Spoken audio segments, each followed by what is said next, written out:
À Villa-Saint-Pierre, Assef Azam. Son idée, des parois de verre qui produisent de l'énergie. Les ingénieurs, ils ont toujours copié la nature.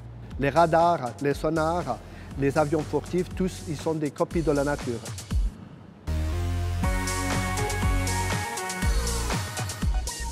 Ce que nous avons développé, c'est de mimer la nature, copier la photosynthèse et de rendre les éléments de base de photosynthèse, de le fabriquer de façon artificielle et industrielle. Et c'est comme ça qu'on essaye de mimer la nature, mais en lui donnant plus de durabilité.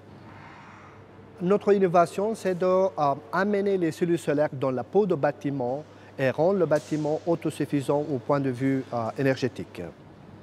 Si vous regardez cette feuille qui est producteur d'énergie et imaginez ce grand bâtiment couvert de ces cellules, il peut nous produire assez d'énergie pour être autosuffisant. Comme dans cette feuille-là, nous avons besoin d'une surface pour capter l'énergie de la lumière, pour transformer l'énergie captée en énergie chimique. Et dans le cas des cellules solaires à colorant, nous avons aussi 2 plaques de verre pour capter la lumière, pour transformer l'énergie et finalement un système d'évacuation des électrons. Voilà, c'est ça le produit final qui laisse passer la lumière et c'est ça qu'on peut intégrer dans le bâtiment, à la fois à la place de façade ou encore des fenêtres.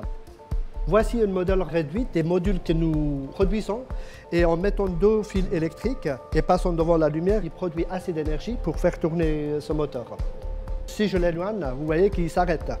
Aussitôt que je le mets devant, il commence à créer l'énergie. Quand au départ, on a invoqué le fait d'amener les cellules solaires à colorant dans le pot de bâtiment, tout le monde rigolait gentiment. Mais aujourd'hui, nous avons des grands industriels de bâtiments qui sont derrière nous et qui participent au développement de cette technologie. C'est clair que nous faisons beaucoup de façades en verre. Et le verre, on a beaucoup de mètres carrés à disposition. Il y a beaucoup de place pour intégrer cette nouvelle technologie. Ici, c'est plutôt basé sur la photosynthèse.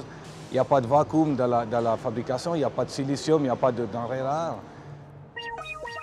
Un savant, c'est celui qui fait les inventions et c'est à nous, les ingénieurs, d'amener cette invention vers un produit utilisable pour un grand public.